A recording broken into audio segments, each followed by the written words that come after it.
gentleman from Virginia seek recognition. Mr. Chairman, I have a motion. Reserving a point of order, the gentleman from Virginia is recognized for 5 minutes to state his motion. I thank the Chair. Mr. Chairman, like so many of our colleagues on both sides of the aisle, I was very concerned by the President's statements last week in Helsinki about his 2-hour one-on-one meeting with Vladimir Putin.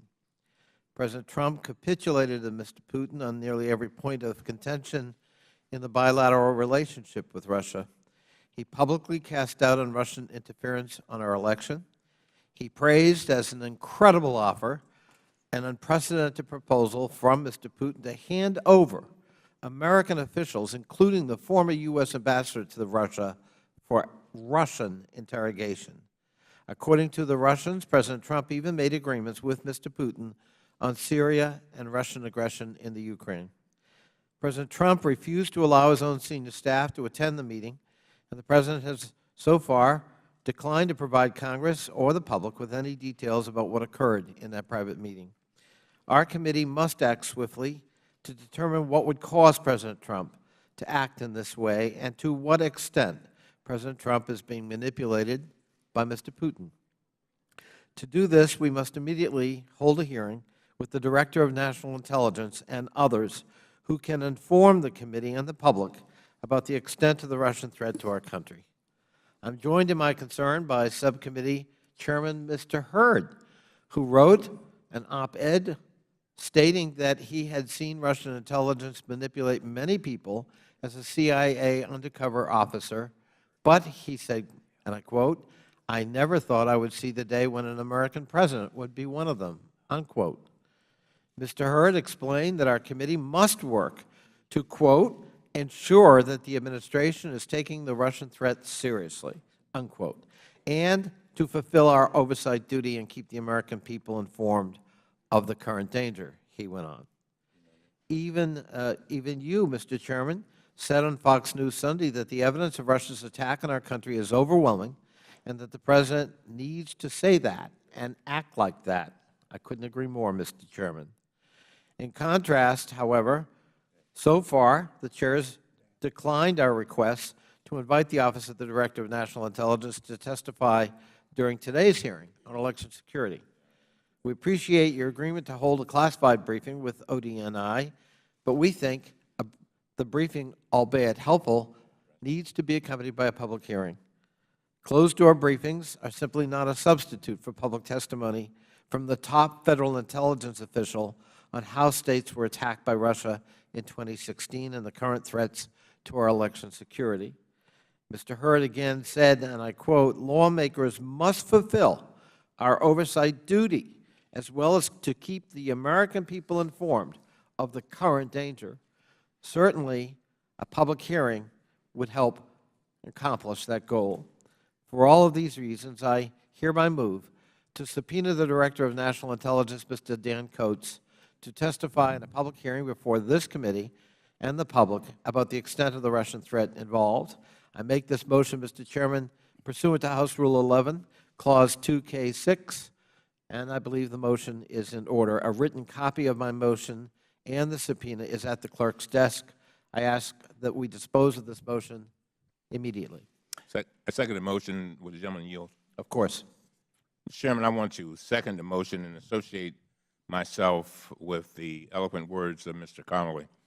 As you know, I asked for you to invite a representative of the Office of the Director of National Intelligence to come testify here today next to DHS so that our committee members and the public could hear directly from the experts about the threat that Russia poses to our country and our electoral system. Director Coats warned recently that, and I quote, "the warning lights are blinking red," end of quote. He compared these warning signs to what we saw before 9/11. Our country is under attack, and we must understand that attack in order to protect ourselves. We must make sure that the public hears directly from Director Coats about the attack. We have to ring the alarm bell, and we need to ring it loud. I know, Mr. Chairman, that you believe that Director Coats, because I have heard you say it, And just as this past weekend, I heard a quote from you, and it says, quote, "The evidence is overwhelming.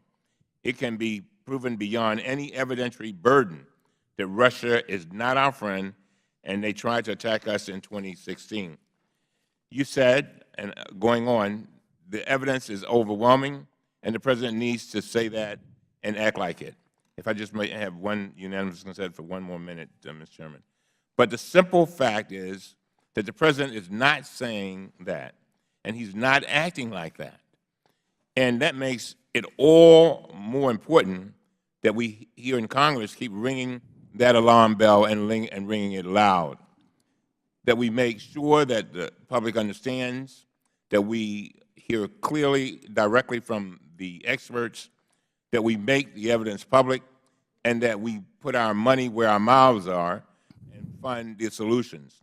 Mr. Chairman, we should have Director Coates here testifying at this hearing today, but you did not invite him. And so I join my distinguished colleague, Mr. Connolly, in his motion to bring Director Coates before this committee on another day to testify about the threat that Russia poses to our national security and our electoral system. And I want to thank the gentleman for yielding. The gentleman from Maryland yields back, and the gentleman from Virginia. For what purpose does the gentleman from North Carolina seek recognition? Mr. Chairman, I move that we table the motion, and pending that, note the absence of a quorum. The gentleman's correct. Quorum is not present. The motion to table is made, and the motion to table and the underlying motion are held in abeyance until sufficient quorum is present. Out of respect for our witnesses, I would suggest that we move on and proceed with hearing until such time as that.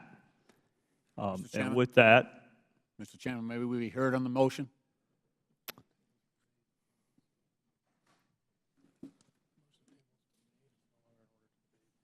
I understand the abeyance and the lack of a quorum, but for the members that are here, I think it would help greatly if we were allowed to discuss the merits of the motion. I do understand the gentleman's concern. Since the motion to table is made, I would ask my friend from Massachusetts, you're welcome to discuss it, but want to vote on it later on, given the fact that the motion to table has been made and given the fact that we have our witnesses here. But I will be happy to give you a chance to speak on it at the appropriate time. All right. Thank you. Thank you, Mr. Chairman. A quorum being present, the committee will resume consideration of the gentleman from North Carolina's motion to table. While the motion is not debatable, I did tell my friend from Massachusetts that he would have an opportunity to be heard. So I'm going to keep my word, and I'm going to ask unanimous consent, despite the fact that the motion is not debatable, that the gentleman from Massachusetts be recognized for 5 minutes. Thank you, Mr. Chairman. And I do appreciate the courtesy that's being extended to me. I want to initially associate myself with the remarks of the ranking member. He did correctly point out that it has been a long, long time. And I was at the hearing that Chairman Hurd had on the general issue of elections in this country, and that subsumed issues such as auditing and voter files and the other mechanics internally of our domestic elections. It did not precisely attempt to discern the level at which the Russians interfered with or attempted to interfere with our elections. But I have to say that there is a wide gap between the opinions of many members of Congress, both Democrat and Republican, regarding Russian interference, and opinions that I think are harmonized with our intelligence agencies, that Russian interference did occur. And that's not what we hear coming out of the White House. And I greatly respect my friends on the other side of the aisle when they say they acknowledge there was interference by the Russians, but then they talk for 10 seconds about that and 4 minutes and 50 seconds about Detroit and how the voting files are inaccurate, and we need to train our election workers. That's not the point. If we had enough concern about Hillary's emails to do 9 investigations in the House and 2 in the Senate, and have hundreds of hearings on that issue because we thought a U.S. official mishandled their emails, hundreds of hearings, and we have 2, when every single intelligence agency in this country tells us that the Russians hacked our election. 2 hearings. 2 hearings. That's it. After a year and a half. This used to be the Oversight Committee. This is the running away from Oversight Committee since Trump took office. We do 0. I'm surprised we're having this hearing today. I'm shocked. Because the Republican effort has been to rally around the president, even when he is wrong, even when he puts down publicly our intelligence agencies, even when he disses us and sides with Putin. Are you kidding me? Are you kidding me? This is where we're at now? This is a disgrace. A disgrace. That was a national embarrassment in Helsinki. I was embarrassed that our president was siding against our intelligence agency, and those people work hard. You all work with them. You work with the NSA. You work with CIA. You know the good work that they do. And our president threw them under the bus in front of the world to side with Putin.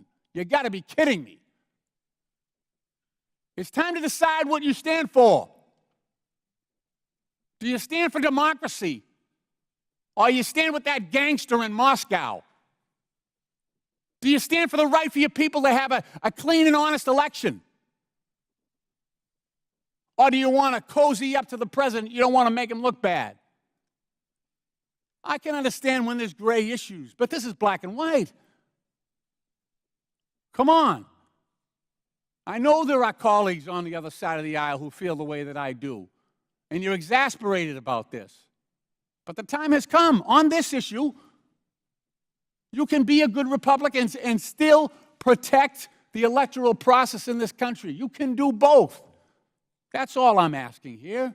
We can get at this, fix this problem, and you can still be a good and loyal Republican. It's not a question of either or. I know there are good men and women on your side. I know that.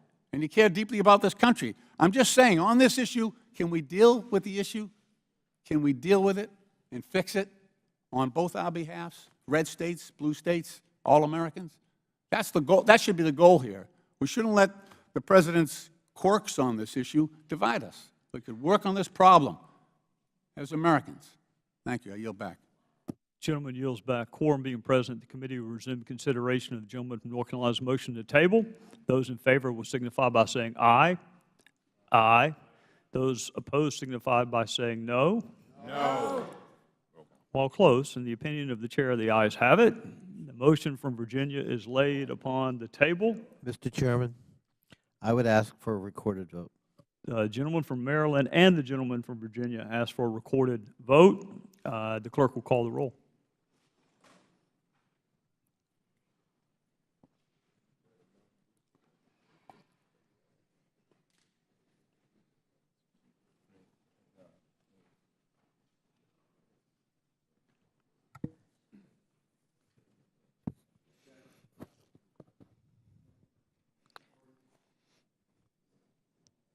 Mr. Gowdy? Yes. Mr. Gowdy votes yes. Mr. Duncan? Mr. Issa? Mr. Jordan? Mr. Jordan votes yes. Mr. Sanford? Mr. Amash? Mr. Gosar? Mr. Gosar votes yes. Mr. Desjardins? Ms. Fox? Ms. Fox votes yes. Mr. Massey? Mr. Massey votes yes. Mr. Meadows? Mr. Meadows votes yes. Mr. DeSantis? Mr. DeSantis votes yes. Mr. Ross? Mr. Walker? Mr. Walker votes yes. Mr. Blum? Mr. Blum votes aye. Mr. Heiss? Mr. Heiss votes yes. Mr. Russell? Mr. Grothman? Mr. Grothman votes yes. Mr. Hurd? Mr. Hurd votes yes. Mr. Palmer? Mr. Palmer votes yes. Mr. Comer? Mr. Comer votes yes. Mr. Mitchell? Mr. Mitchell votes yes. Mr. Gianforte? Mr. Gianforte votes yes. Mr. Cloud? Mr. Cloud votes yes. Mr. Cummings? Mr. Cummings votes no. Ms. Maloney? Ms. Maloney votes no. Ms. Norton?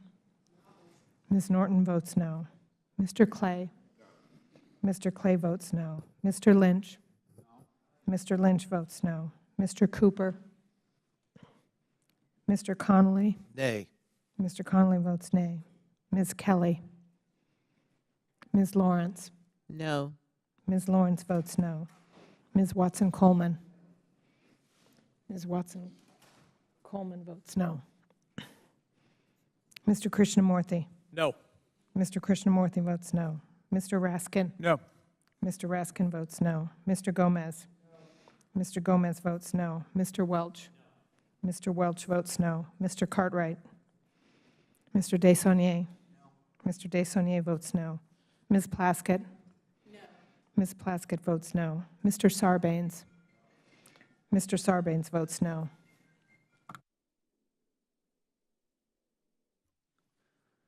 Have all members who wish to vote voted? Clerk will report the tally.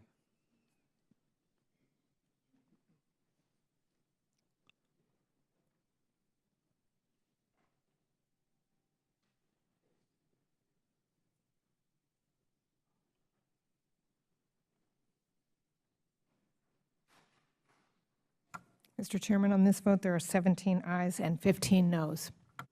The ayes have it. The motion's tabled. The gentleman from Georgia is recognized for his 5 minutes questions.